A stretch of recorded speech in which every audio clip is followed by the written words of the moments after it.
Um universo de possibilidades, valorizando a teoria e a prática, com centenas de laboratórios físicos e virtuais, clínicas de veterinária, fisioterapia, psicologia, nutrição, fazenda escola e núcleo de práticas jurídicas, time profissional de futebol, além da fábrica de cosméticos, restaurantes e teatro. Faça seu vestibular digital ou utilize a nota do Enem. A Unirb está presente em todo o Nordeste, com 26 unidades em 16 cidades. Unirb, construindo sonhos.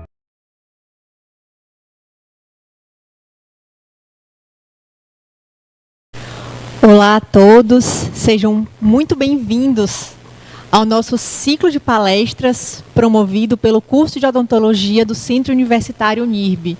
Com muita alegria que nós acolhemos, recebemos cada um de vocês. Eu sou a professora Ludmila Santos, coordenadora do curso de odontologia, juntamente com a professora Marina Mantovani, também coordenadora. Estamos aqui hoje para a gente poder conversar um pouco com o nosso professor convidado muito especial, que daqui a pouco a professora Marina vai estar apresentando ele para a gente. E, de antemão, quero acolher a professora Marina também e acolher todos vocês que estão aqui assistindo hoje a gente. Então, vocês já podem ir colocando aí no chat, dizendo de onde que vocês são. A gente tem alunos não somente do curso de odontologia. Estamos muito felizes com a quantidade de inscritos. Né, assim, percebemos então que de fato esse tema de hoje é algo de interesse para o público acadêmico e isso muito nos alegra, saber que os nossos alunos do Centro Universitário Unirb estão muito interessados nesse tema. Você também que não é do Centro Universitário Unirb, que soube dessa palestra, está aqui também com a gente, seja muito bem-vindo. E vocês podem ir interagindo no chat agora, dizendo de onde vocês são, qual é o seu polo, qual é o seu curso, se você não é do curso de odontologia. E desde já dizer que estamos preparamos esse momento para todos vocês, estamos muito animadas e esse é o nosso primeiro evento de uma série de 3 eventos, então também vocês podem aguardar e esperar. Então, Marina, tudo bem? Pode tudo falar bem, um pouquinho também. Gente, olá a todos. É um prazer muito grande, né, professora? A gente está iniciando esse ciclo de palestras, esse evento online que a gente encabeçou com tanto carinho, né, professora? Então, sejam todos muito bem-vindos. O nosso principal objetivo é estar ofertando a vocês conteúdos, né, de qualidade, respaldado em evidências científicas. E aí, puxando esse ganchinho, eu já vou falar do nosso convidado de hoje, que é o professor Lucas Portela. O professor Lucas, professora, é um convidado muito especial para mim, eu tenho certeza que vai ser para vocês também, depois dessa palestra. O professor Lucas é uma pessoa muito querida para mim, que a gente teve um contato muito especial durante a minha pós-graduação. Na época que eu era mestranda, os nossos projetos foram praticamente juntos, né? O Lucas me ajudou demais. É um profissional extremamente competente e que prontamente aceitou esse nosso aceite. Tenho certeza que vocês vão gostar muito, aproveitem demais, não só essa palestra, mas todo o evento que a gente vai estar ofertando outros temas, nós vamos trazer outros palestrantes muito bacanas aqui, né, para todo mundo. Então, assim, aproveitem que esse é o momento. No nosso tema de hoje, então, o professor Lucas Portela vai estar falando em como transformar o seu projeto em uma publicação. Quem é que não quer saber disso? Não tem Se eu tivesse na graduação, tendo feito essa experiência, com certeza ali no mestrado, no doutorado, teria sido mais fácil a gente enveredar por esse mundo da publicação, né? Então, estamos muito felizes, Lucas, com a sua presença. Não tenho dúvidas de que será maravilhoso e no final a gente vai estar aqui, né, com toda a propriedade também te agradecendo e deixamos a palavra com você, que você possa... Deixa eu só falar um pouquinho do Lucas. O Lucas, deixa eu só ler aqui, senão que eu não vou lembrar de tudo. Só me corrige, professor, se eu estiver esquecendo de alguma coisa, tá? O professor Lucas, ele tem graduação pela Unifacid, ele concluiu o mestrado em reabilitação oral pela Unesp Araraquara, é doutorando em reabilitação oral também pela Unesp Araraquara, é colaborador da Liga Acadêmica de Dentística e Reabilitação Oral da Unesp Araraquara e pesquisador junto ao grupo de pesquisa em prótese oral da Unesp Araraquara. Professor, é um prazer enorme tê-lo aqui conosco hoje. Sinta-se à vontade, a casa é sua. Enfim, bora lá. Bom, gente, eu queria agradecer a todos que estejam assistindo a essa aula, né, para explicar um pouco para vocês sobre como transformar o seu projeto em publicação. Eu queria agradecer às duas coordenadoras do curso de odontologia, né, do Centro Universitário NIRB, pelo convite. É um prazer estar aqui e tentando elucidar um pouco do que seria esse projeto, o que seria essa publicação, como que a gente faz, qual caminho percorrer para a gente chegar ao sucesso, né, a publicar os resultados e outras pessoas terem acesso à sua pesquisa, né, que geralmente na graduação.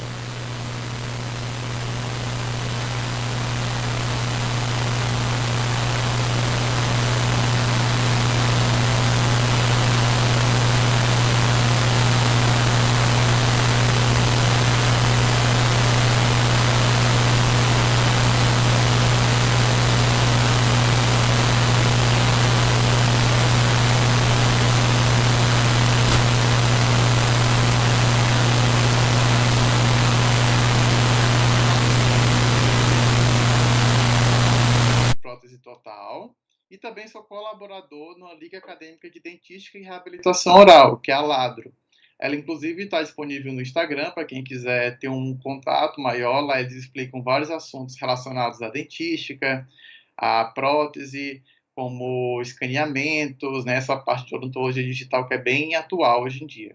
Então, dá uma clicadinha lá depois, dá uma procuradinha no Instagram LADRO, que vocês vão encontrar e vão gostar muito dos assuntos que eles estão explanando, tá bom? Bom, então vamos começar um pouquinho a falar sobre projetos, né?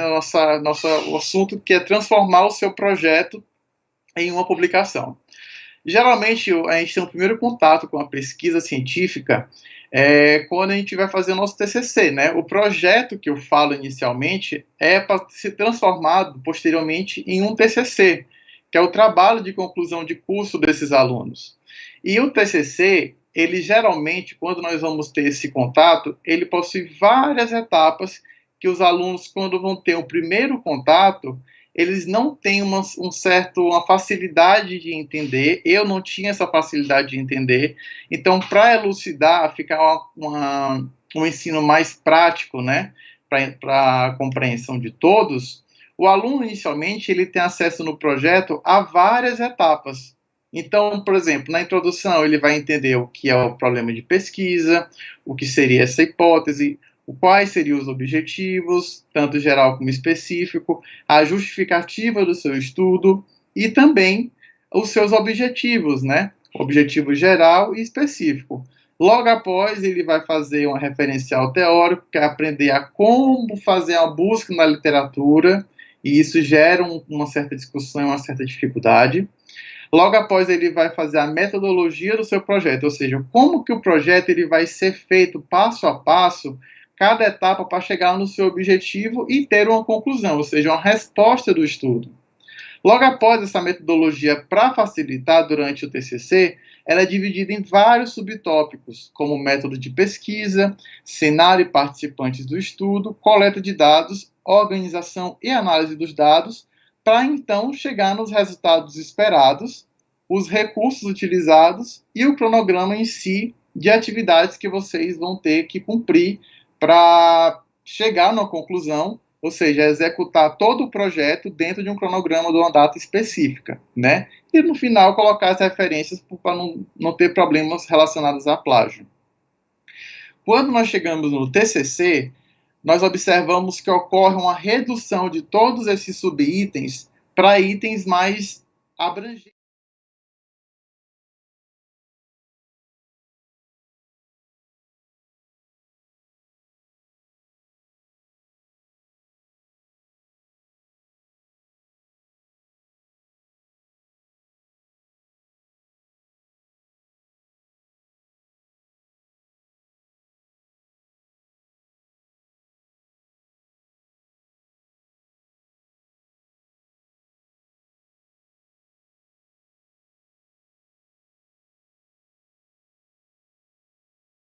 Pesquisando, abrangendo todo um contexto daquele assunto até chegar onde você quer, né? Até chegar atualmente no contexto em que se encontra aquele assunto da sua pesquisa.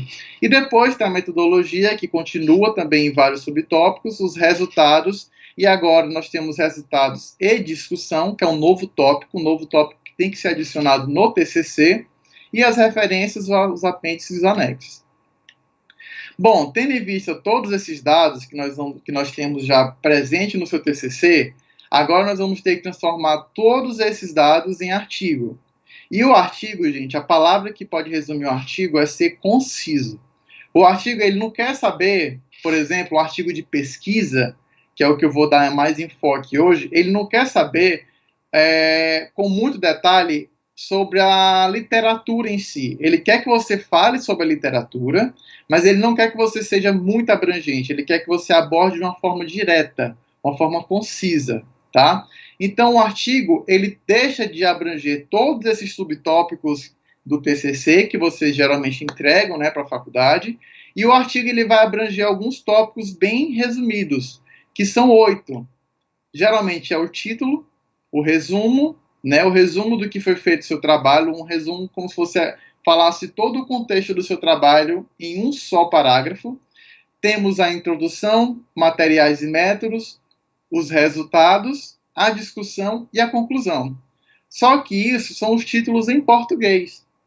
Quando nós vamos pesquisar artigos científicos nas bases de dados da internet, como PubMed, ou então em buscadores como o Google Acadêmico, nós geralmente vamos encontrar artigos que já estão em inglês. E os títulos, eles são os mesmos que estão descritos em português, só que na linguagem em inglês, como vocês estão vendo agora no slide. Esses vão ser os títulos que vocês vão encontrar nos artigos. Algumas revistas, elas modificam esses títulos. Por exemplo, elas colocam resultados de discussão junto, colocam, em vez de materials e methods, coloca só materials e retira todo o restante da frase, entendeu? Então, assim, as revistas, elas vão colocar esses subtópicos, no contexto geral, são esses subtópicos que são utilizados, esses tópicos, no caso, mas a revista, ela pode mudar essas nomenclaturas, tá bom? E aí vocês têm que adequar o artigo de vocês a como a revista pede.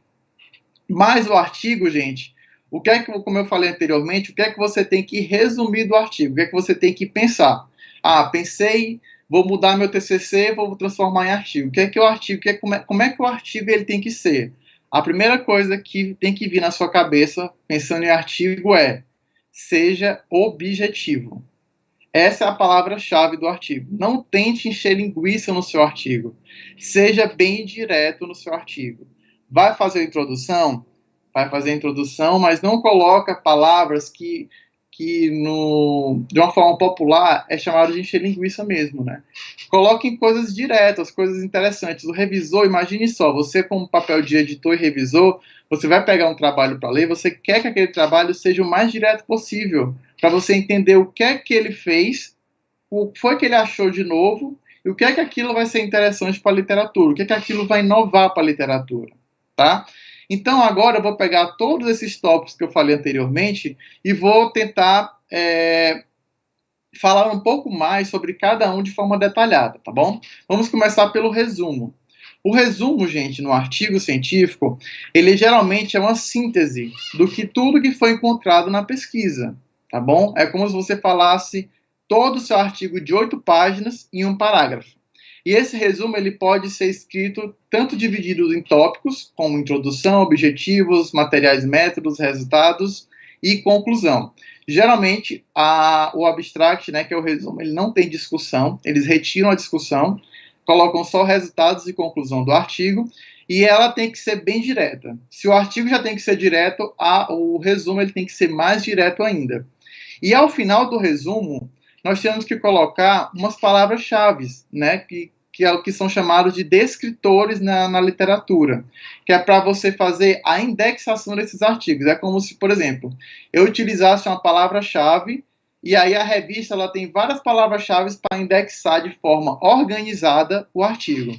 Então, se eu coloco meu artigo na palavra-chave resina acrílica, na hora que você for pesquisar algo sobre resina acrílica, ele vai achar o meu artigo. Você vai achar o meu artigo porque ele está indexado naquele descritor que existe de forma hierárquica na literatura, tá bom?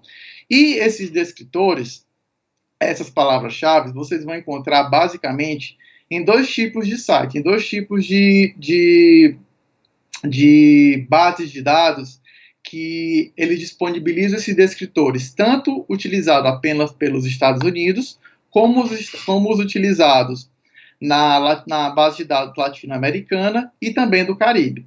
O MESH, que é o Medical Subject Headings, ele é utilizado, é uma base de dados bibliográfica da Biblioteca Nacional de Medicina nos Estados Unidos da América. Então, ele é utilizado lá como uma fonte de dados para você utilizar as palavras-chave, os descritores em inglês. Lá você vai encontrar apenas os descritores em inglês. No Brasil, nós temos o DEX, que são os descritores em ciências da saúde, que utiliza a BIREME, né? E essa base de dados, ela é uma base de dados latino-americana e do Caribe. Geralmente, quando você vai fazer trabalhos no Brasil, você utiliza o DEX, que o DEX ele já utiliza, ele já encontra palavras-chave, hoje em dia é DEX Mesh no site, e aí você já encontra as palavras-chave tanto em português como nas outras línguas. Já no site do Mesh, você vai encontrar descritores apenas em inglês, tá bom? E resumindo o resumo, ele tem que ser autoexplicativo. A pessoa tem que ler o seu resumo do trabalho e ele tem que entender pelo aquele resumo que foi que você fez, você propôs a fazer, como que você executou, o resultado que você teve e a conclusão. A pessoa pega o seu abstract, o seu resumo, ela tem que entender ao final o que foi feito. Ela não precisa saber detalhes de tudo, porque tem um artigo pronto para ser lido. Mas pelo resumo já tem que ser como se fosse assim, um primeiro contato em que a pessoa entenda qual foi o seu propósito no artigo, tá? Esse site é o site do Mesh, é a interface que você vai encontrar quando acessar o site do Mesh, você vê que ela é toda em inglês. Eu estou disponibilizando também para vocês esse link do Mesh, que está logo aqui embaixo. E aí vocês percebem que lá em cima, você vai ter, né, aqui nessa região, o Mesh, tá? Para ele identificar que você quer encontrar descritores, né, para colocar no seu artigo. E aqui nesse espaço em branco, você vai colocar o descritor que você quer encontrar. Eu coloquei aqui, por exemplo, o descritor COVID-19. Vocês viram que ele encontra vários descritores relacionados à Covid-19. Dentre esses descritores, nós temos testando, né, teste de Covid-19, vacinas e até apenas o próprio Covid-19, tá bom? Então, esse é um exemplo que eu dei para vocês no Mesh, como vocês vão fazer para encontrar no Mesh. Já no DEX, hoje em dia o DEX ele tem uma união com o Mesh, tá? O descritor em saúde DEX e Mesh. E antigamente era uma interface mais rústica, hoje em dia eles foram atualizados, né? E você vê que tem aqui a base de dados BIREME, que utiliza o Centro Latino-Americano e do Caribe de Ciências da Saúde. Então é a base de dados da área da saúde, tanto o DEX como o Mesh. No DEX você vai colocar aqui, ó, nessa primeira aba, qualquer termo, qualquer termo, e aqui você coloca o seu descritor que você acha que ele deve encontrar. Então, por exemplo, eu coloquei aqui o descritor prótese total. Eu vou ver se esse descritor já está registrado no DEX. E ele já estava registrado, só que ele estava registrado como prótese total superior. Ele não está registrado como prótese total. É prótese total superior. Então, quando eu for colocar o descritor no artigo ou no meu TCC, eu vou ter que colocar o descritor prótese total superior. A vantagem do DEX é porque ele já coloca também os descritores em outras línguas. Por exemplo, denture, complete, upper, que é desse descritor.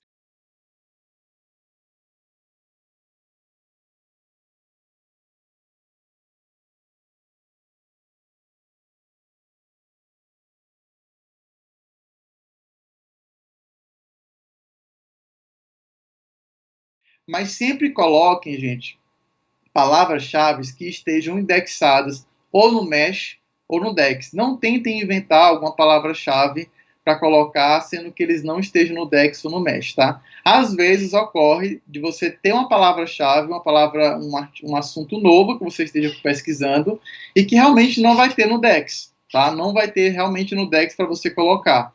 Então você coloca esse novo descritor, e como você vai submeter esse artigo para uma banca ou no TCC ou a revista, né, para ser publicado, com certeza eles podem perguntar para vocês algo sobre isso, de por que você está utilizando algum descritor que não esteja indexado, e você justificar dizendo que o artigo é novo, o artigo é sobre um assunto novo e que você não tem o descritor registrado, indexado, tá bom? É uma alternativa que você pode ocorrer. Atualmente, o Dex ele inovou colocando uma ferramenta chamada Dex Finder, que é você colocar basicamente o seu texto que você está utilizando, ou, por exemplo, o abstract do seu texto, e ele vai encontrar todas as palavras-chave que estão naquele texto, mas que também estão disponíveis no Dex. Então, é uma forma de facilitar o tempo colocando uma palavra-chave de cada vez para ver se você encontra aquela palavra-chave no Dex. Então, por exemplo, eu coloquei aqui um resumo, né, do TCC, do meu TCC na época, e aí vocês vão ver que a primeira parte que ele pergunta é qual idioma que você vai querer o seu descritor. Em segundo, você vai querer um idioma que seja o mesmo encontrado no texto. E por último, você vai colocar o tipo de termo que você quer, que no caso são os descritores do assunto. E logo após você colocar o texto, como está aqui nessa parte, ó, vocês vão ver o texto todo colado, eu copiei e colei nesse quadro que era branco, e aí vocês colocam depois em pesquisar. Cliquem aqui nessa lupinha de pesquisar, e logo após ele vai mostrar várias palavras, termos encontrados relacionados ao seu assunto, como vocês vão ver aqui, ó, coroas, dentina, diamante, estética, higiene. Então são as palavras-chave, são os descritores que ele achou que estão anexados no Dex e que você pode utilizar no seu trabalho. Cabe a você utilizar esses descritores ou não. Beleza, Lucas. Achei todos os descritores que eu queria. Mas como que esse resumo ele deve ficar no trabalho? Como que eu devo colocar esse resumo no TCC e como que eu devo colocar esse resumo no artigo?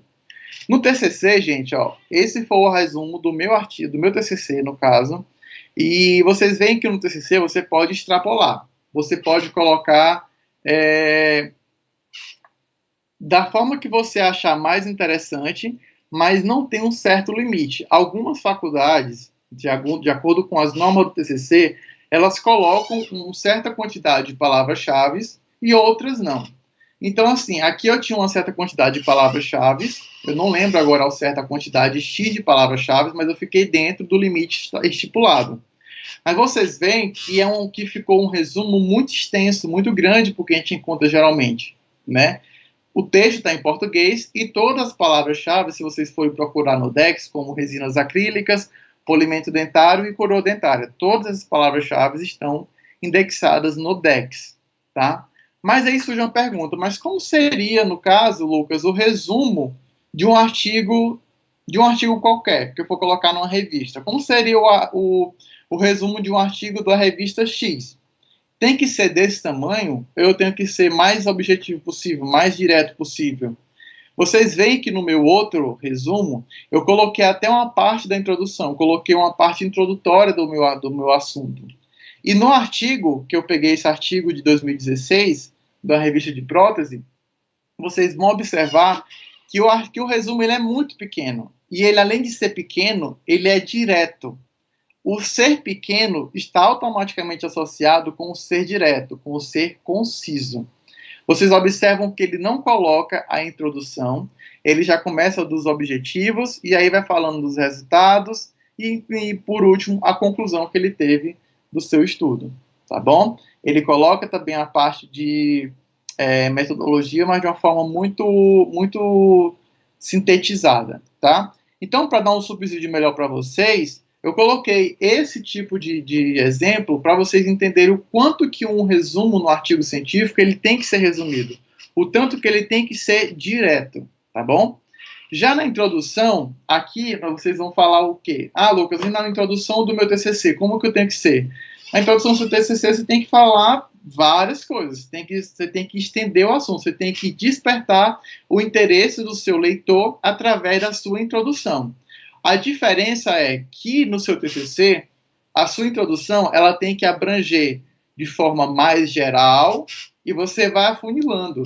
Por isso que eu coloquei essa figura do funil no slide, que é para vocês entenderem que a introdução vocês vão informar de uma forma mais geral o assunto, abordar o assunto de uma forma mais geral, e depois vocês vão afunilando esse assunto até chegar no objetivo do seu estudo, até chegar no problema que você encontrou na literatura, a lacuna, e assim você mostrar o objetivo do seu estudo. Então, basicamente, a introdução é você trazer o histórico do que você está estudando, fazer com que o leitor ele se interesse, pesquisando sempre em bases sólidas, e aí você vai informar como está na literatura aquele assunto de forma geral, e depois você vai afunilando até chegar no problema que você encontrou. A literatura não aborda nada sobre isso, então a literatura é meio duvidosa a respeito disso. Então, esse foi o problema que você encontrou, a justificativa que você encontrou para realizar o seu estudo. Então, basicamente, você vai realizar nesse funil, informar o que foi pesquisado, a lógica que guiou a investigação de vocês, mostrar um embasamento teórico e, por último, do que se trata esse estudo, por que ele foi feito, por que publicar. Então, é o objetivo do seu estudo, por último, tá bom? Um exemplo de artigo que você vai observar isso é nesse trecho que eu peguei de um artigo na internet e eu sublinhei cada etapa para vocês se entenderem de forma mais nítida. O que está de azul na introdução é o subsídio teórico, ou seja, o que ele procurou na internet, o que ele procurou nas bases de dados mais sólidas, para fazer com que vocês entendam um pouco sobre esse assunto. Logo após, o que está de amarelo é a justificativa que o autor encontrou para realizar o assunto, para realizar a pesquisa em si. Por penúltimo, ele encontrou o problema que ele encontrou na internet, né? O problema que ele encontrou na pesquisa, na base de dados. Ou seja, há algo faltando na literatura que ele precisa dessa informação. Então, o objetivo do estudo é certamente solucionar esse problema que ele encontrou e elucidou na introdução. Observem, introdução do artigo é direta, é objetiva. Ela não espana demais, ela não se expande demais. Ela é bem direta, bem objetiva, e ela não trata de forma muito abrangente. Ela traz uma forma mais abrangente, mais direta, ou seja, artigos que tenham mais relevância e que levem logo o mais rápido possível para o seu objetivo. Até porque, gente, o artigo em si, ele tem uma quantidade X de páginas. E você não precisa você consumir a quantidade de 8 páginas, por exemplo, para fazer a introdução. Você faz a introdução geralmente de uma página e meia, porque às vezes até o próprio editor vai mandar você resumir. Porque você ainda vai ter que colocar objetivo, vai ter que descrever metodologia, vai ter que descrever seus resultados, colocar a discussão e, por último, a conclusão do seu estudo. Tá bom? E os objetivos, Luca? O que seria o objetivo? Ele geralmente se localiza no final do seu estudo e ele é uma consequência de todo o resumo que você fez na introdução. Se você fez a introdução bem feita e você encontrou um problema de pesquisa, automaticamente você já vai achar o seu objetivo. Porque o objetivo é justamente solucionar aquele problema que você encontrou. Ele será a consequência natural e o fechamento da introdução. Geralmente em TCC, ele vem separado, ele vem no tópico separado, mas em artigos científicos não. Ele vem geralmente no final da introdução como um texto corrido. É tudo no final colocando justificativa, problema e objetivo do estudo. E às vezes até coloca a hipótese do seu artigo, se a hipótese vai ser nula, se você vai aceitar ou não. Tá bom? Na verdade, a hipótese nula é a hipótese que você quer fugir daquela hipótese. É a hipótese oposta do que você está propondo no trabalho. Geralmente é assim, tá bom? Estou colocando um exemplo para vocês para ficar mais claro o que seria essa hipótese nula. Se eu quero encontrar uma diferença aplicando um tratamento na superfície, eu acho que vai ter uma diferença. Então, a hipótese nula é que não vai ter aquela diferença. Deu para entender? É mais basicamente isso, a hipótese nula. E logo após os objetivos, que fica ao final da introdução, nós temos os materiais e métodos, gente. Os materiais e métodos é a metodologia do seu trabalho. E o objetivo desses materiais e métodos é você detalhar como que foi feito o passo a passo do seu trabalho.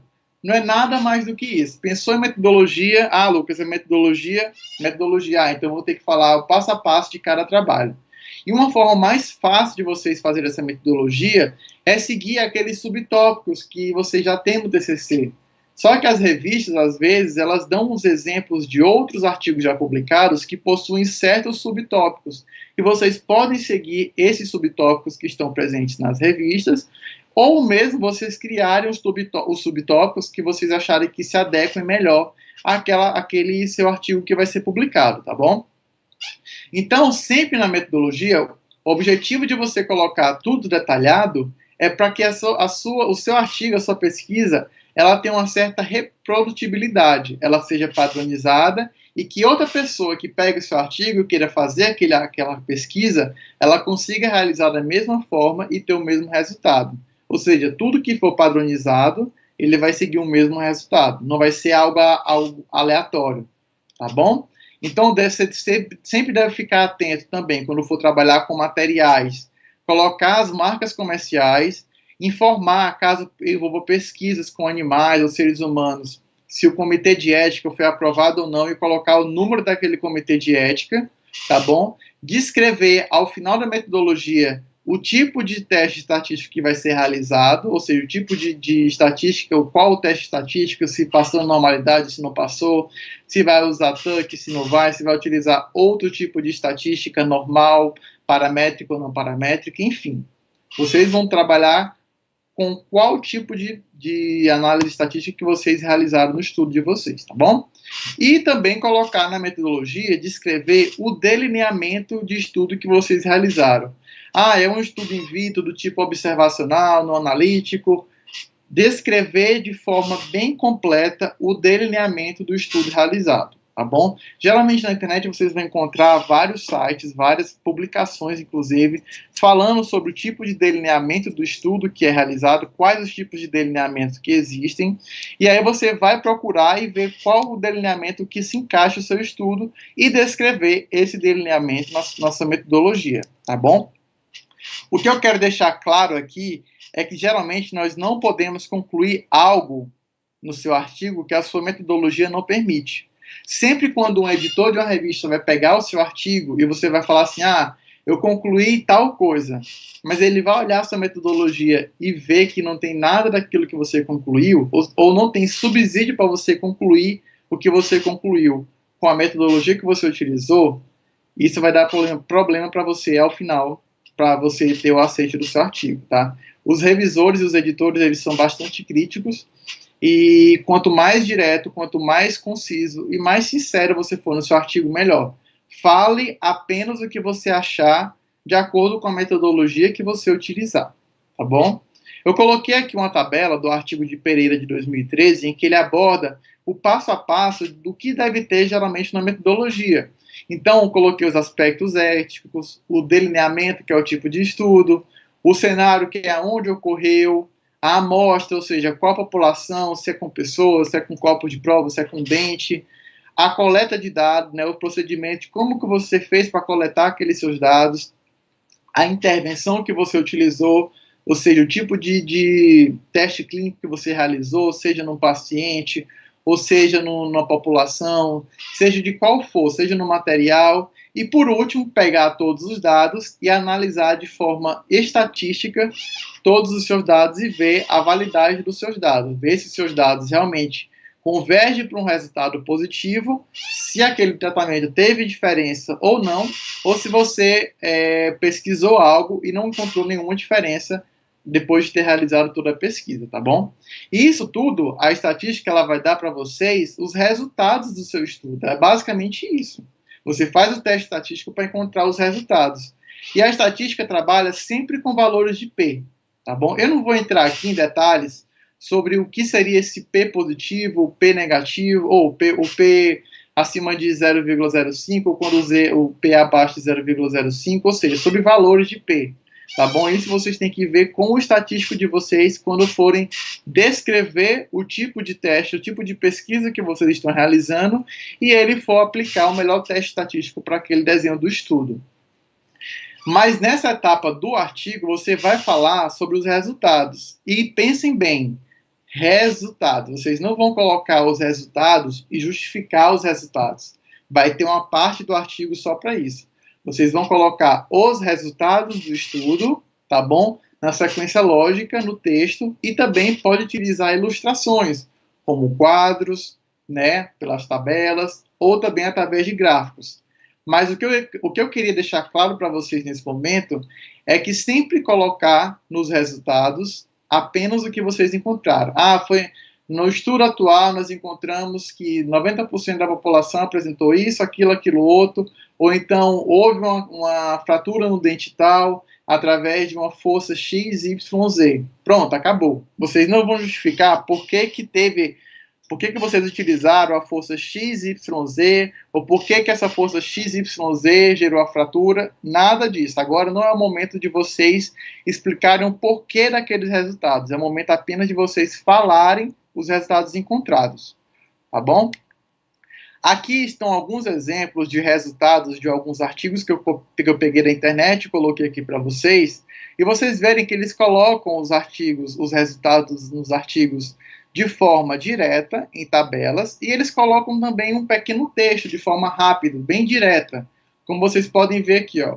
Eu coloquei um artigo em português, eles colocam o texto, colocam os valores da estatística também, se você tiver valor estatístico já, você com certeza vai ter, você tem que colocar também, tá? Nessa parte de resultados, nas tabelas. E também você pode colocar em forma de gráfico. E olha aqui o valor estatístico que eu falei para vocês, ó. Eles colocam em forma de gráfico e colocam aqui a estatística. Aqui é falando que houve uma diferença entre esse gráfico aqui, ó, desse Blogspot e desse daqui, tá bom?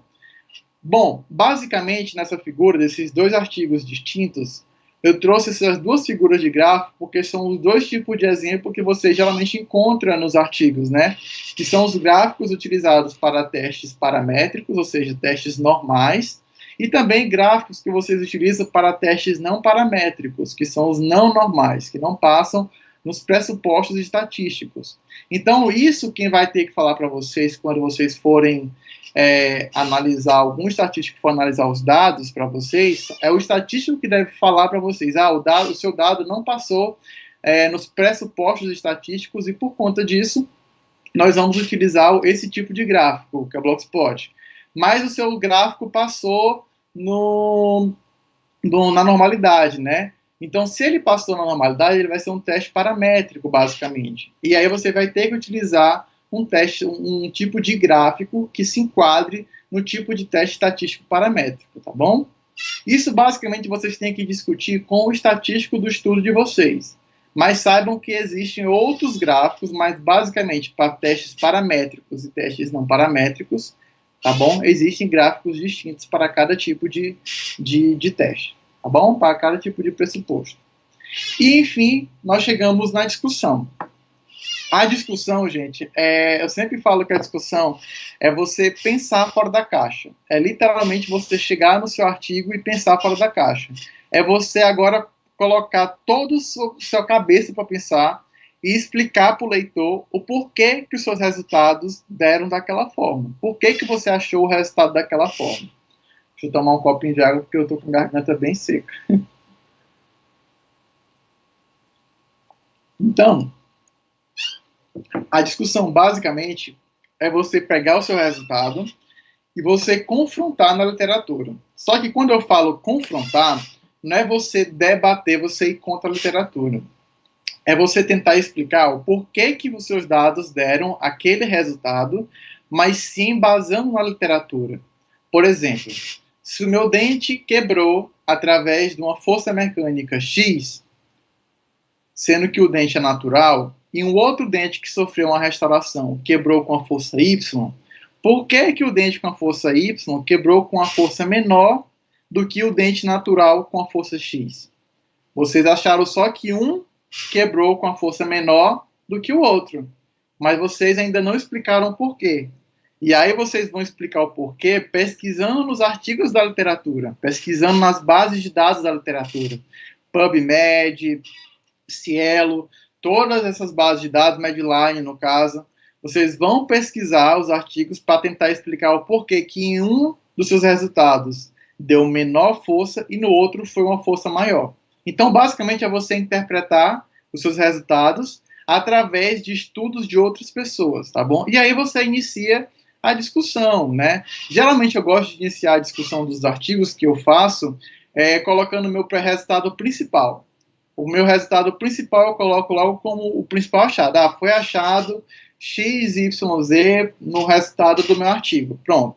A partir daí eu vou começar a explicar o porquê que aquele resultado principal deu aquele resultado. E nunca se esqueçam, gente, de colocar, por exemplo, as limitações do seu estudo. Tem muita gente que acha que colocar a limitação do estudo enfraquece o estudo, mas na verdade não. Nunca tem um estudo que é perfeito. Não existe um estudo perfeito. Existe um estudo que existe o risco mínimo de viés, mas todo estudo tem viés. E aí vocês vão colocar na parte de discussão as limitações que vocês acharam no estudo de vocês. Talvez não deu para encontrar tal coisa, tal resultado, ficou faltando encontrar tal resultado, e isso encontra-se como uma limitação do nosso estudo. Entendeu? Então é você colocar as falhas do seu estudo de uma forma bem sucinta. Também não é colocar que o estudo não presta, não é isso. É colocar de uma forma bem sucinta o porquê que você não achou tal coisa e o que era necessário para achar aquilo, e que a falta daquele instrumento ou a falta daquela etapa na pesquisa tornou-se uma limitação e um viés para o seu estudo, tá bom? Então, a discussão ela é basicamente o cérebro do seu artigo. É lá que você vai convencer o autor, ou vai convencer o leitor de que o seu artigo é bom. É você vender o seu peixe. Nessa hora que você vai pegar e vai vender o seu peixe para o leitor e dizer assim, nossa, esse artigo está bem escrito, esse artigo está bem... Os resultados encontrados desse artigo está bem embasado na literatura e faz sentido com a linha de pesquisa. Tá bom? Então, você vai justificar ao leitor que os seus resultados eles são válidos. E para ficar de uma forma mais clara para vocês, lembro que a introdução eu falei que existia aquele funil, e o funil ele ia de uma parte mais larga e ia afunilando até chegar no final da introdução. Aqui na discussão, geralmente é o oposto.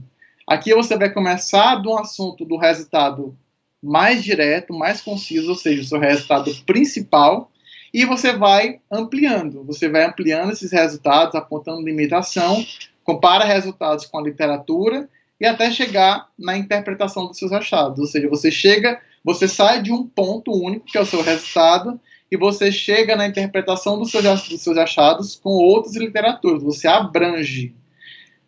Fica claro aqui que não é para colocar na discussão, no meu estudo achei tal coisa que concorda com o estudo de fulano de tal. Isso não é discutir. Isso é o que a gente chama de fazer discussão fofoca, tá bom? É você pegar o seu dado e colocar o de outra pessoa e dizer que concorda ou não concorda. Mas você não está explicando o porquê daquele seu resultado. Discussão é você realmente discutir, é você interpretar os seus dados utilizando os dados da literatura de outro pesquisador. O meu dado deu isso, que concorda com o fulano de tal, e provavelmente ocorreu isso por conta disso, daquilo outro. Entendeu? É interpretar o dado, é chegar na conclusão dos seus dados através de outros artigos ou através próprio dos seus resultados também, tá bom? E por fim, essa conclusão, ela sempre deve responder aos objetivos propostos no seu trabalho. E esses objetivos, eles devem ser claros e direto ao ponto, assim como a conclusão. Então aqui, eu coloquei para vocês os objetivos desse estudo, né? Vocês estão vendo aqui, ele colocou de forma numerada 1, 2 e 3, e quando vocês vão olhar na conclusão, a conclusão ela está fechando com os objetivos propostos no estudo. Então essa é uma conclusão que ela foi direta, rápida, e a conclusão ela não precisa de embasamento da literatura. A conclusão é o que você concluiu do seu artigo, o que você achou de resposta para o seu artigo. E aí você vai colocar, observou-se que dentes fraturados possuem a maior fragilidade. Pronto. Essa é a conclusão de um artigo. E acabou. Entendeu? Então, ser bem direto na conclusão.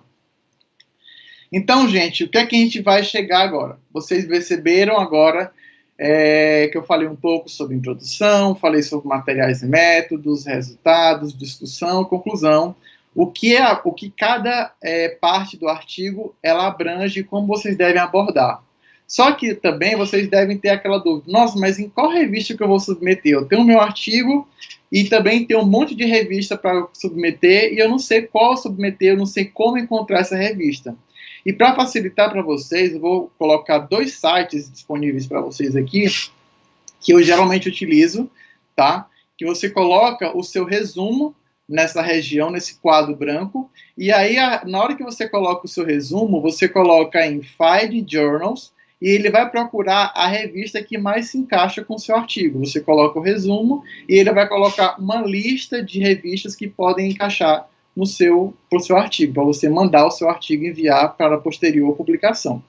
Além do site da Jane, nós temos também o Edance, que é o outro site que funciona da mesma forma. Você coloca nesse quadro branco aqui, ó, Abstracts and Keywords, e aí você coloca nesse quadro branco o seu resumo.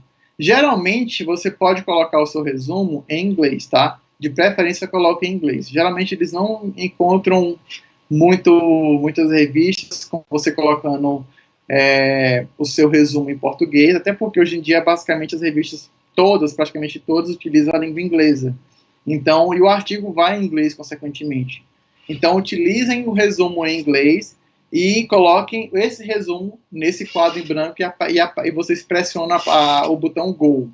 E aí, da mesma forma, vai aparecer uma lista de revistas, né, de journals, que vocês podem publicar o artigo de vocês. Para embasar esse artigo de vocês, na discussão ou na introdução, vocês vão ter que utilizar bases de dados, tá? E algumas bases de dados nós temos como Medline, o Scopus, EBSCO, Cielo e o Web of Science. São algumas bases de dados disponíveis na literatura. O que seriam essas bases de dados, Lucas? As bases de dados é onde se encontram esses artigos. Eles estão dentro dessas bases de dados. É como se, por exemplo, eu quero achar um artigo, eu quero achar um livro. Eu vou pegar um livro e eu vou na biblioteca. Só que existe, por exemplo, uma biblioteca local e existe uma biblioteca nacional. É mais fácil achar o livro na biblioteca local ou no nacional? Com certeza eu vou achar mais fácil o livro na biblioteca nacional, porque ela é bem maior, bem mais abrangente. E é justamente isso que as bases de dados elas fazem. As bases de dados elas servem para abranger o maior número de revistas possíveis. Então nós temos a base de dados Medline, que ela tem um grande número de revistas, e os artigos que são publicados naquelas revistas vão estar disponíveis para vocês quando vocês procurarem dentro da base de dados Medline. Da mesma forma, a Scopus, Web of Science, Cielo, EBSCO e a Cochrane, tá bom? Geralmente, Cochrane ela é uma base de dados para ser utilizada para revisão sistemática, tá bom? Mas base para revista do tipo experimental, vocês podem utilizar a Medline, Scopus e Web of Science. Ah, Lucas, e o Google Acadêmico? Muita gente pergunta sobre o Google Acadêmico, se é bom utilizar ou não. Eu utilizo o Google Acadêmico, mas eu não quero que vocês interpretem o Google Acadêmico como uma base de dados. O Google Acadêmico, ao meu ver, ele é mais como um buscador. Ele busca para você o que você está procurando e disponibiliza o acesso para você daquele artigo, mas ele não é uma base de dados, tá bom? Por exemplo, você vai encontrar artigos no Google Acadêmico que ele vai estar indexado no Medline, que ele vai estar indexado, às vezes, no Scopus, tá bom? Ou ele vai estar indexado no Cielo. Então, o Google Acadêmico ele vai te mostrar o caminho de onde aquele artigo está, mas não onde é que ele vai estar indexado no Google Acadêmico. Ele vai estar indexado numa dessas bases de dados, tá bom? Aqui, gente, eu coloquei exemplos de bases de dados, mas não se resume a isso. Existem outras bases de dados. Eu coloquei só, assim, as que são mais comuns, que geralmente eu pesquiso, mas existem várias bases de dados que vocês podem também abrir mão de fazer a utilização dessas bases de dados e encontrar outros artigos, tá bom?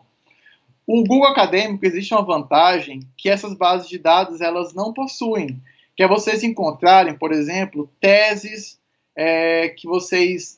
ou dissertações ou até TCCs que geralmente não vão para alguma base de dados e vocês podem procurar e encontrar no Google Acadêmico. Ele vai direcionar você para a página da faculdade, onde estão todo o repositório daquela dissertação ou daquela tese, e assim, através desse repositório, você ter acesso a esse conteúdo, tá bom? Só que para você encontrar um artigo, é muito mais fácil você criando uma estratégia de busca eficaz. E geralmente essa estratégia de busca eficaz, você vai encontrar através daqueles sites que eu falei primeiramente. Lembra que eu falei dos escritores? E eu falei do site do Mesh? Pois é justamente o site do Mesh que vocês vão encontrar para fazer uma busca, uma estratégia de busca eficaz. O que é que vocês vão fazer primeiramente? Vamos supor que a gente vai fazer uma pesquisa aqui sobre Covid e as vacinas, né? Covid-19 e vacinação, alguma coisa relacionada a isso. Como nós pesquisamos anteriormente no começo da palestra, né? Então, aqui no site do MESH, vocês vão colocar lá em cima, não esqueça de colocar MESH, e aí coloquem um descritor no quadro em branco, e coloquem Search, que é para vocês pesquisarem o tipo de descritor que vocês querem encontrar e ver se ele está disponível. Ah, Lucas, eu procurei Covid-19 e apareceu todos esses descritores. Então, a partir desses descritores, vocês vão clicar em um que vocês querem pesquisar. Eu cliquei em Covid-19 vaccines, né? Então, todos os descritores que estão relacionados às vacinas e estão descritos no artigo. Então, por exemplo, o que é que eu quero que vocês entendam? Dentro desse descritor Covid-19 vaccines, vão ter várias palavras-chave que vão estar dentro desse descritor Covid-19 vaccines, que vocês podem utilizar no artigo de vocês. Então, por exemplo, tem artigo que vai utilizar esse descritor aqui, esse primeiro descritor, tem artigo que vai utilizar esse descritor dessa forma, tem artigo que vai utilizar esse descritor dessa forma, mas todos esses aqui vão estar indexados de forma hierárquica dentro desse descritor maior, que é o Covid-19 vaccines. Deu para entender? Então, é como se fosse uma hierarquia. Tudo que você vai pesquisar em base de dados, gente, é muito organizado. Tudo é muito encaixado. Então, dentro de uma coisa, vai ter outra, que vai ter outra, que vai ter outra. Tudo é muito organizado. Então, aqui vocês viram que eu pesquisei por o Covid-19 e ele mostrou todos os descritores que possivelmente podem estar relacionados com o Covid-19. Eu cliquei em um descritor e dentro desse descritor existem todas as palavras-chave que estão dentro do mesmo descritor, que podem ser utilizadas no artigo. Então, beleza. Eu pego, agora o que é que eu vou fazer? Agora eu vou começar a criar a minha estratégia de busca.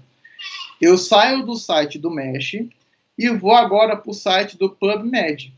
Acesso o PubMed e clico em Advanced. Logo após clicar em Advanced, eu vou aqui para esse quadro que vai aparecer, né, nessa página que vai aparecer esse quadro, e eu vou colocar aqui nesse primeiro quadro, Title e Abstract, que é o título e o abstract do seu artigo, o título e o resumo. E aqui nesse outro quadro branco, eu vou colocar todas aquelas palavras-chave que estavam disponíveis anteriormente. No caso, essas palavras-chave aqui, ó. Todas essas aqui. Que são as possíveis palavras-chave que estão nos artigos que eu vou pesquisar. Então, coloquei aqui a primeira palavra-chave. Depois que eu coloquei a primeira palavra-chave, eu clico em adicionar. Depois eu coloco a segunda palavra-chave. E em vez de eu colocar adicionar, eu coloco adicionar com OR. Tá bom? Vocês colocam com OR. Por que eu vou colocar com OR, Lucas? Quando vocês colocam OR, o que é que o PubMed ele vai entender? Ele vai entender que você quer que ele encontre artigos que tenham ou uma palavra-chave ou outra palavra-chave, e não uma e ou outra. Ele quer que você encontre ou tanto faz ele ter uma palavra-chave, ou tanto faz ele encontrar que tem com outra palavra-chave, ou tanto faz que ele encontre com a outra palavra-chave, tá bom? Então ele quer que você encontre qualquer uma das palavras-chave que você encontrar. Então você vai colocar todas aquelas palavras-chave com OR, adicionar sempre com OR. E ao final você vai ter a sua primeira parte de descritor finalizada, em que você vai ter aqui todos os descritores relacionados à vacina de 2000 do Covid-19, tá bom? E vocês vão clicar em Search. Clicou em Search, vocês vão ver que ele encontrou 4.632 resultados relacionados à vacina de Covid-19, usando todas aquelas palavras-chave que vocês utilizaram. Nossa, Lucas, mas é muito artigo. Eu não quero saber sobre só a vacina. Eu quero saber se a vacina, por exemplo, ela tem alguma relação com a trombose, que eu ouvi falar nos jornais ultimamente, que a vacina ela causa trombose e tudo mais. Como que eu faço para pesquisar, vou ter que ler os 4.000 artigos, os mais de 4.000 artigos para encontrar uma relação de um artigo que fale sobre vacina de Covid-19 e a trombose. Você não precisa fazer isso. O que você vai fazer? Você vai fazer uma segunda estratégia de busca. E é basicamente a mesma coisa. Você vai voltar no site do MESH e você vai colocar uma palavra-chave relacionada à trombose, em inglês, que no caso é trombose, né? Desculpe o inglês, mas vocês entenderam. Então vamos lá, vamos utilizar o primeiro descritor que aparece, e aí vocês vão ver que para esse descritor existe um número menor de palavras-chave que estão identificados aqui embaixo. Então eu vou colocar essas palavras-chave para criar uma segunda estratégia de busca. Cliquei lá no site do PubMed, voltei para aquele quadro branco e adicionei todas as palavras-chave. Coloquei em pesquisar. Quando eu coloquei em pesquisar, ele achou 51.448 resultados. Olha a quantidade de resultados. Aí você fala assim, pronto, agora que eu não vou conseguir ler mesmo. Já não estava conseguindo ler com 4.000, agora com 51.000 vou terminar daqui a 5 anos de ler todos esses artigos. Só que lembrem, qual o foco da pesquisa de vocês?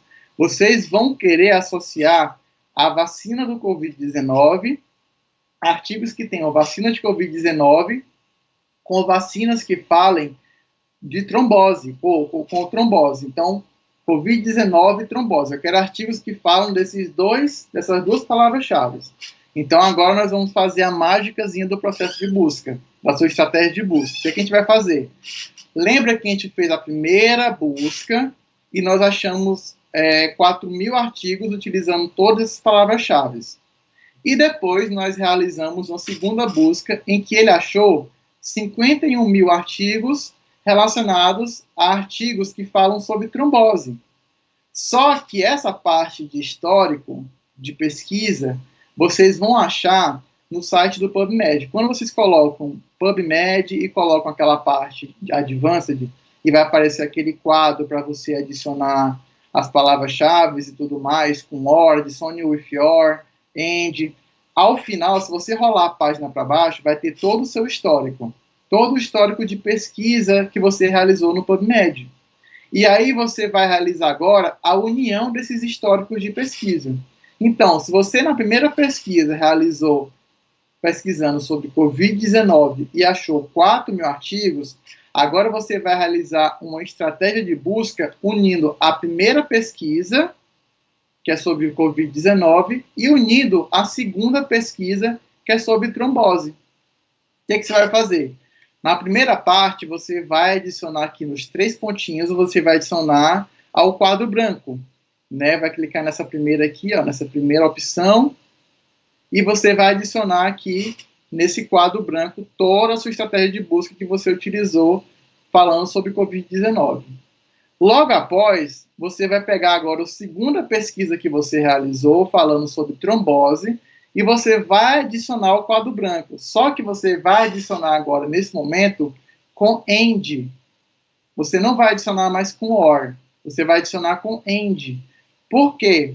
Porque quando você for colocar o AND, ele vai entender que você quer que ele busque artigos que falem de um assunto junto com outro assunto. Nesse caso, ele quer que você utilize a estratégia de busca que fale sobre Covid-19, que estejam também um artigo falando sobre trombose. Então, ele quer que você fale juntando as duas, as vacinas do Covid-19 com a trombose. Ele quer que você encontre só isso. Por isso que você vai utilizar o AND. Se você utilizasse o OR, ele basicamente ia juntar os 4.000 de um artigo da primeira busca com os 50 e poucos mil da outra busca que você fez. Quando você coloca o AND, não. Ele vai entender que você quer que encontre artigos que estejam as duas estratégias unidas, né? Os dois assuntos unidos. Pronto, Lucas, eu coloquei o AND, tá aqui o AND na estratégia de busca finalizada, aqui, ó, AND, e aí ele colocou todo falando sobre trombose. E aí você clica em pesquisar. Quando você clica em pesquisar, a mágica acontece. Ele encontrou daqueles 50 e tantos mil artigos, ele encontrou na base de dados do PubMed 4 artigos que falam sobre a vacina do Covid-19, que estejam os estudos relacionados com a trombose. Então, em vez de você ler os mais de 50 mil artigos para encontrar esses 4 artigos, você fez a própria estratégia de busca trabalhar por você. É você fazer o computador trabalhar para você. Você fazer a plataforma trabalhar para você. Então, é muito prático você utilizar a estratégia de busca quando você está escrevendo um artigo ou quando você está escrevendo um TCC, porque você ganha tempo. E tempo nessa parte de publicação de artigo é ouro, gente. Quanto mais assim, facilitar para vocês essas estratégias, esses detalhes na pesquisa, melhor. Mais vai facilitar a vida de vocês, mais paz vocês terão para a vida de vocês, tá bom? E aí, desses 4 resultados, vocês vão ler esses 4 artigos e vão utilizar como referência no artigo de vocês, tá bom? Poupou muito tempo vocês lerem, em vez de 50 mil a mais de 50 mil artigos, vocês vão ler apenas 4 artigos. Então, facilita muito. Beleza, Lucas, achei agora, sei agora entendi que eu tenho que pesquisar as revistas naqueles sites, também entendi agora a estratégia de busca, mas aí como é que eu faço agora para saber se a revista que eu escolhi, ela é boa ou se ela é ruim? Aí, no Brasil, nós trabalhamos com o Qualis, que a CAPES ela utiliza um sistema de classificação para dizer se uma revista ela possui uma qualidade boa ou não. E aí a classificação ela varia de A1 até C, como está disponível nesse quadro. Mas essa classificação, ultimamente, ela está passando por uma modificação e nós não sabemos exatamente como ela vai ficar, tá? Na nova classificação. Mas se você for atualmente no site da CAPES, na parte do Qualis, que seria esse site que está disponível aqui embaixo, você vai encontrar essa interface e vocês vão clicar em evento de classificação e clicar também em classificação de periódicos no quadriênio 2013 e 2016. E aí vocês vão pesquisar o artigo de vocês. Ah, Lucas, beleza. Achei agora a minha revista é Qualis A1. Lembrando, gente, vou só voltar aqui o slide para vocês entenderem que nessa classificação, esqueci de falar, o A1 é quando a revista ela possui uma classificação melhor, tá bom? E o C, uma classificação pior. Então, os estudos de mais qualidade são A1, A2, B1, e aí quanto mais for descendo, essa revista possui estudos de menor qualidade, tá bom?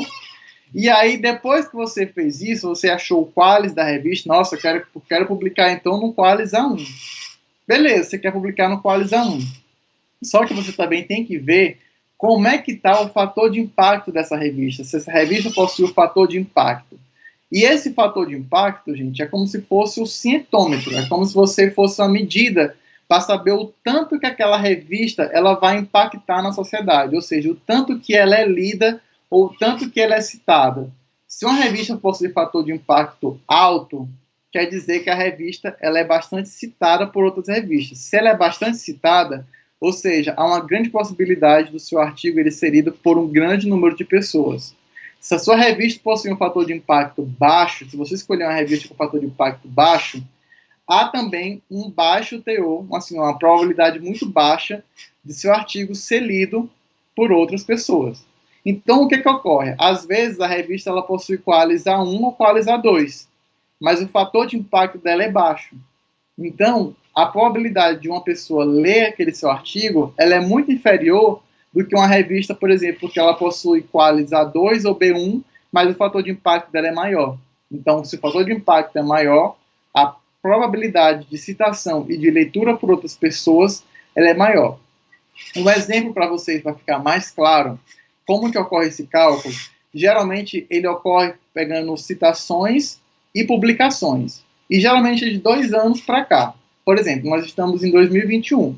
Então, para fazer o fator de impacto atualmente, eles vão pegar as revistas dos anos de citações de revista X e publicações daquela revista do ano de 2019 e 2020. E como que funciona esse cálculo? Na parte de cima, no numerador, vocês vão colocar o número de citações que aquela revista teve no ano de 2019 e no ano de 2020. E embaixo, vocês vão colocar no denominador, vocês vão colocar a quantidade de publicações que essa revista fez. E aí vai gerar um número, e esse número é o fator de impacto, que aqui no caso foi 0,5. Então, o que é que a gente pode interpretar desse cálculo? Que a revista, ela publica bastante artigo, né? A gente vê aqui que ela publicou 20 artigos, mas houve apenas 10 citações, ou seja, há muita publicação de artigo nessa revista, mas há pouca citação, ou seja, há poucas pessoas estão lendo, ou pode até estar lendo, mas não está citando aquele artigo. Então, o fator de impacto daquela revista na sociedade é baixo.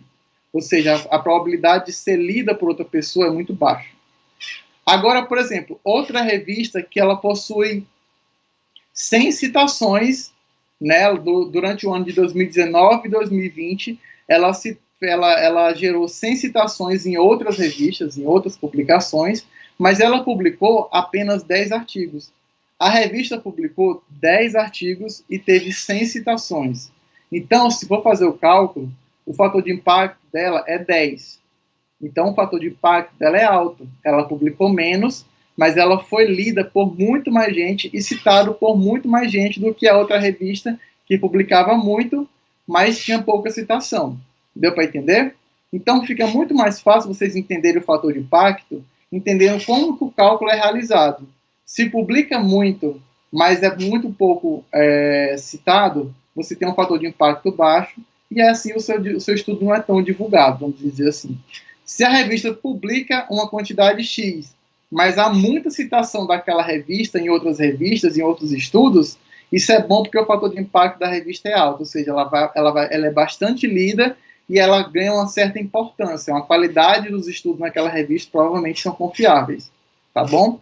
Então, a importância de você escolher uma revista que tem um fator de impacto alto é justamente a capacidade do seu estudo que foi realizado aqui no Brasil, ele se espalhar pelo mundo. E outras pessoas que também utilizam a mesma mente de pesquisa conseguirem realizar aquele estudo e trazer mais novidades relacionadas àquele assunto para a pesquisa e para o mundo em si, né? Sempre procurando inovar.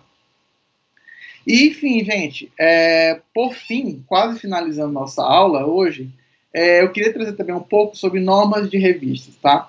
Sabendo sobre tudo isso, estratégia de busca, fator de impacto, eu queria falar um pouco sobre normas de revistas. Nunca, na literatura, nunca assim, quando vocês forem publicar seu artigo em uma revista, cada revista vai ter uma norma. Não existe uma padronização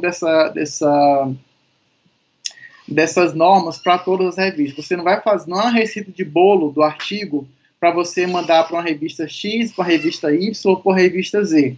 Sempre vão ter, cada revista que você for mandar, vai ter um tipo de estrutura que ela vai pedir que o seu artigo esteja pronto para você submeter naquela revista. Então, você deve adequar aquele seu artigo às normas daquela revista. E sempre vai ter, por exemplo, norma para como ela vai querer a figura, como que ela vai querer a tabela, como é que ela vai querer os esquemas que estejam disponíveis naquele seu artigo. E sempre que vocês submeterem o seu artigo para uma revista, ela vai primeiro passar na mão de um editor, e esse editor ele vai ler e vai dizer assim, nossa, esse artigo é interessante. Aí ele vai mandar para mais 2 ou 3 revisores, tá bom? Porque ele vai querer a opinião de outros pesquisadores da área que sejam específicos daquela área da pesquisa, para eles darem a opinião deles e dizer, não, eu recomendo essa pesquisa, pode publicar. Ou então eles falaram assim, não, eu não recomendo a publicação.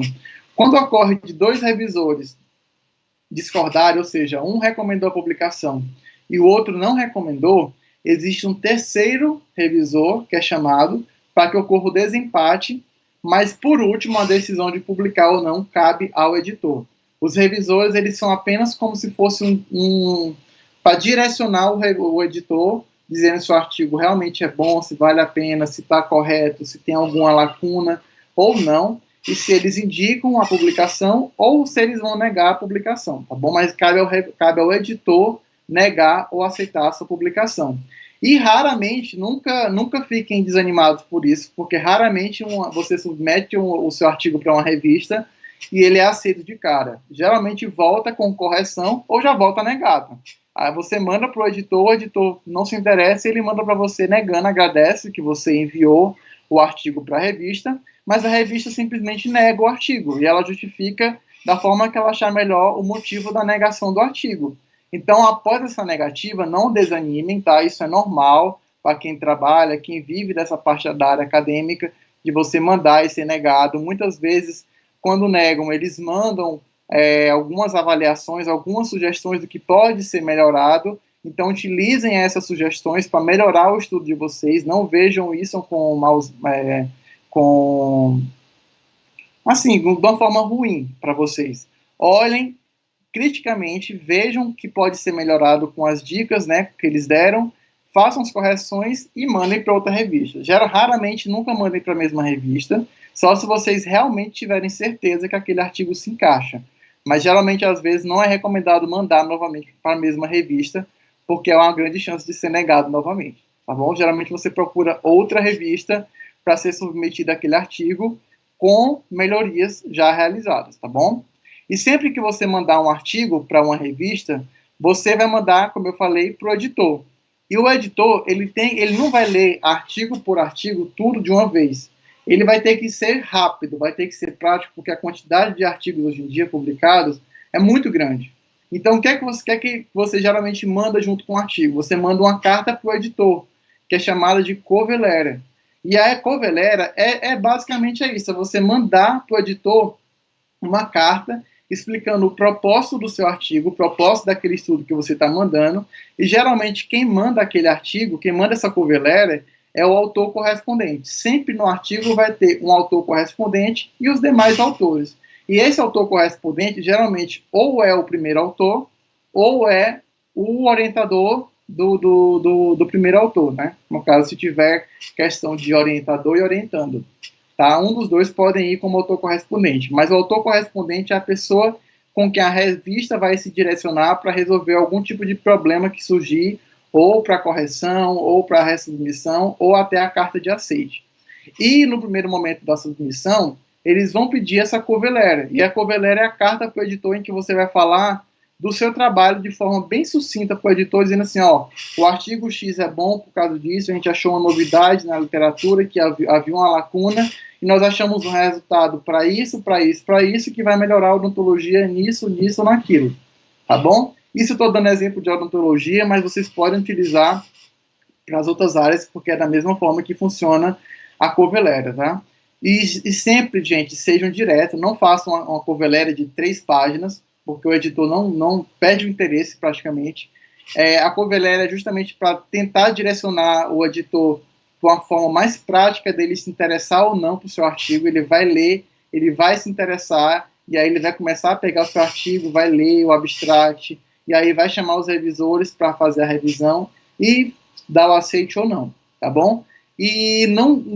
Assim, não tente encher linguiça, sejam diretos, e esse é o momento ideal para você chamar a atenção do editor, de você vender o seu peixe, você vender o seu artigo. É nele que você vai falar a importância primária do seu artigo, o que é que você achou de novo, que é importante, você acha que é importante ser publicado naquela revista. Então é como se eu estivesse falando com o editor, mas por meio de carta. Eu não vou estar lá falando com ele pessoalmente, mas a carta vai estar falando por mim. Então sejam bem polidos, sejam bem diretos, tá? E pensar bem positivo, né? Porque, assim, cabeça de editor, gente, a gente não sabe o que passa na cabeça do editor. A gente tem uma noção de como deve ser feita, como deve ser feita a carta, como deve ser feito o artigo, mas sempre cabe ao editor ele fazer o que ele acha que é melhor para aquela revista, tá bom? De acordo com as características daquela revista. E, bom, gente, era isso basicamente o que eu trouxe para vocês, tá? Se vocês tiverem alguma dúvida sobre o que eu falei até hoje, né, até agora, eu trouxe aqui algumas leituras que eu sugeri. Esse artigo aqui, ó, esse Pereira MG, que é um artigo de 2012, ele, na verdade, ele é uma comunicação científica em que ele possui várias seções. Um artigo fala sobre introdução, como fazer a introdução, outro artigo fala como fazer a metodologia, outro como fazer o resultado, outro como fazer a discussão, conclusão. Então, eu achei muito interessante, porque para quem está começando, quem está nessa área de publicação, nessa área científica, é interessante ler para dar um norteamento sobre como você deve fazer, tá bom? E esses outros sites são sites que eu utilizei para trazer esse conteúdo para vocês hoje, fazer um embasamento melhor para vocês também acessarem, como o site do PubMed, o site do Desk, tá bom? O do Sucupira para ver o Qualis, são alguns dos sites que eu utilizei no decorrer da apresentação, tá bom? Eu queria agradecer a todos vocês, tá, pela atenção, e qualquer dúvida que vocês tiverem, eu posso estar respondendo através do meu e-mail, né, lucasportela2@gmail.com, ou também através do meu Instagram, através do Lucas P. Portela, é só mandar mensagem num desses dois veículos de comunicação que eu posso estar respondendo vocês, tá bom? Muito obrigado, gente, mais uma vez. Eu queria agradecer às coordenadoras de odontologia pelo convite e estou à disposição para caso necessitem de algo, tá bom? Lucas, a gente está admirada com a sua palestra. Foi sensacional. Você abordou com profundidade toda a temática que você prometeu a nós. Então, assim, o Lucas estava um pouquinho com medo de não corresponder às expectativas, mas, nossa, ele é sempre muito brilhante, como vocês conseguiram ver. Obrigada, Lucas. Foi, assim, uma honra ter você aqui com a gente. E o convite vai estar sempre em aberto, tá? Eu espero que quando essa pandemia passar, você dê um pulinho aqui em Salvador, né, professora? Para estar presencial aqui com a gente. Pega uma prainha aqui, visita a gente na unidade de Salvador. E é isso. Muito obrigada, viu, querida? Você tem alguma pergunta, professora, para fazer para o professor? Acho que não está saindo. Eu não estou ouvindo, Marina.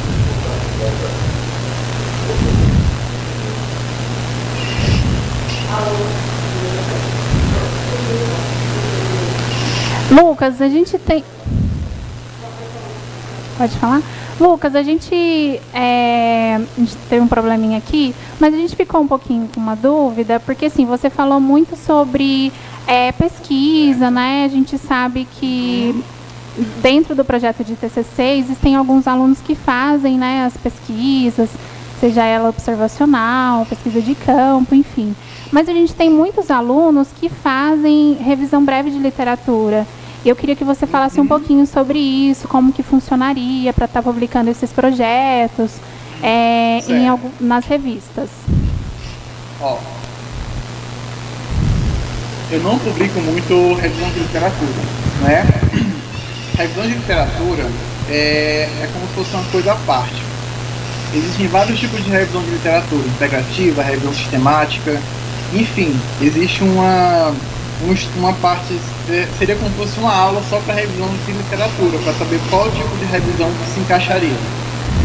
Mas a revisão de literatura, geralmente as revistas, elas gostam disso, e eu particularmente adoro revisão de literatura porque é o que dá um norteamento pra gente quando você chega numa área de pesquisa que você não sabe muito sobre o assunto. Eu sempre gosto de pegar um artigo de revisão para ler sobre o assunto, como surgiu aquilo ali, como que surgiu aquela dúvida e como que está o panorama na literatura atualmente. Então, assim, artigos de revisão eu gosto muito, mas as revistas não são todas que aceitam revisão de literatura, tá? Tem que pesquisar quais revistas aceitam e qual o tipo de revisão que elas querem, tá bom? Hoje em dia existe revisão integrativa, que abrange tudo, né? Abrange tudo, praticamente tudo da literatura, e geralmente algumas revisões elas são feitas mais por convite da revista. Elas pedem para algum pesquisador que já é muito da área há um bom tempo, pesquisa há um bom tempo da área, elas pedem para aquele pesquisador realizar uma revisão sobre o assunto, que é o tema de pesquisa dele, já da área dele há um bom tempo, né? Ele já tem uma fundamentação teórica bem avançada sobre aquele assunto. Mas também você pode, nada impede de você fazer uma revisão de literatura, né, normal, e você submeter uma revista e esperar uma resposta daquela revista sobre aquilo, né, sobre o parecer do seu artigo. Só basta saber qual revista estaria trabalhando com revisão de literatura e quais que não estariam trabalhando, para você poupar tempo, né, de ficar enviando para a revista e ela falar que não trabalha com aquele tipo de artigo, que seria a revisão de literatura. Hoje em dia eu vejo muita revista trabalhando com revisão sistemática, né, muita revista trabalhando com revisão sistemática, porque é um tipo de revisão em que ela é super padronizada, tá? Ela é muito assim, ela é difícil de ser feita, eu acho difícil, porque ela é padronizada, ela tem toda assim, uma rigidez metodológica, e para ser seguida à risca, para não ter justamente um viés, mas ela estuda basicamente ela pega estudos primários, que são os estudos experimentais, para fazer um estudo secundário, que é a revisão, né? Então, eu recomendaria para a revisão quem quiser fazer um estudo de revisão sistemática, fazer um curso de revisão sistemática mesmo, para saber como é que seria o passo a passo, e assim publicar em revistas. E quem quer fazer uma revisão mais integrativa, né, uma revisão mais ampla, fazer a revisão e procurar revistas que se encaixam nesse teor de revisão de literatura, né? Professor Lucas, me escuta agora? Agora me escutar. Ai, que bom. Queria agradecer também pela sua participação. Queria dizer que desse modo como a gente faz, a gente diminui um pouco essa interação, mas só contar um pouquinho aqui nos bastidores, eu e a professora Marina, a gente estava toda hora respondendo. Você fazia as perguntas e a gente estava aqui interagindo, a gente estava respondendo. E aprendendo muito. Né? Aprendendo muito. A gente que é professor, nesse tempo da pandemia, a gente foi precisando se reinventar, não é verdade? Com certeza você teve seus desafios, aí nós estamos tendo os nossos. E a gente vai sentindo falta dessa interação, mas estamos ficando youtubers, estamos ficando profissionais nessa forma de nos relacionar, nessa forma de passar o conteúdo para os nossos alunos.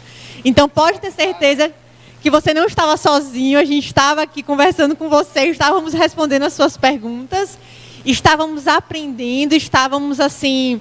realmente, eu tenho certeza que para os nossos alunos do Centro Universitário Unirb, esse nosso primeiro evento, né, que a gente está organizando, que a gente está com essa abertura assim, tão maestral, assim, abriu novos horizontes, com certeza. A gente tem aqui alunos, professor, que estão acompanhando a gente, não só os nossos alunos de TCC, mas a gente tem alunos de todos os semestres, alunos que, se não colocarem apenas o olhar no TCC, mas ali no segundo, no terceiro semestre, já vão aí ampliando esse horizonte, né, para a iniciação científica, para a pesquisa. Né? Contem com a gente, né, assim, eu e a professora Marina, a gente tem essa ligação com a pesquisa, a gente acredita realmente na ciência como um caminho revolucionário para o nosso país, né, assim, porque a gente é revolucionário para poder viver de pesquisa. A gente faz revolução todos os dias, né, assim. É adaptação diária. É verdade. Então, assim, fica aí essa... Tenho certeza, né, que foi despertado nos nossos alunos esse desejo pela pesquisa. Eles dizem, professora, mas eu não sei nem o que eu vou fazer agora, né? Calma. Então, vamos conversar e, a partir de agora, a gente realmente ir ampliando esse universo científico dentro aqui do Centro Universitário Unirb. Então, professor, muito obrigada mais uma vez. Queria agradecer a todos que participaram, que se inscreveram. A gente pede ainda, né, que vocês possam curtir essa live, que vocês possam compartilhar com outras pessoas que não puderam estar presentes nesses momentos. Nós estaremos enviando o certificado para aqueles alunos que fizeram a sua inscrição prévia. Nós estaremos enviando os certificados por e-mail, aquele e-mail que você cadastrou no momento da sua inscrição. A gente vai estar enviando o certificado e, caso você não tenha conseguido fazer a sua inscrição, não se preocupe. Você pode colocar aí no chat agora o seu e-mail e o seu nome e o seu e-mail, que a gente vai estar também fazendo o seu certificado e enviando, tá certo? Ninguém vai perder, todo mundo vai ter aí a oportunidade de estar recebendo o certificado. Agradecer a todos os cursos, a todos os nossos alunos, aos professores que estão participando com a gente. É uma grande satisfação estarmos aqui. Gente, muito obrigada. Obrigada, professor Lucas, por estar aqui com a gente, pelo aceite do convite. E a gente vai se despedindo, né, professora? Obrigada pela equipe de marketing, que trabalhou ativamente aqui com a gente. Muito obrigado, tá? É uma equipe muito boa aqui do Centro Universitário Unirb. Obrigada, gente. Eu estou à disposição, gente. Só procurar pelo e-mail ou pelo Instagram que eu estou respondendo vocês, tá bom? Obrigado isso aí. E pelo convite. Obrigada, professor. Obrigada. Tchau a todos. Um universo de possibilidades, valorizando a teoria e a prática, com centenas de laboratórios físicos e virtuais, clínicas de veterinária, fisioterapia, psicologia, nutrição, fazenda escola e núcleo de práticas jurídicas, time profissional de futebol, além da fábrica de cosméticos, restaurantes e teatro. Faça seu vestibular digital ou utilize a nota do Enem. A Unirb está presente em todo o Nordeste, com 26 unidades em 16 cidades. Unirb, construindo sonhos.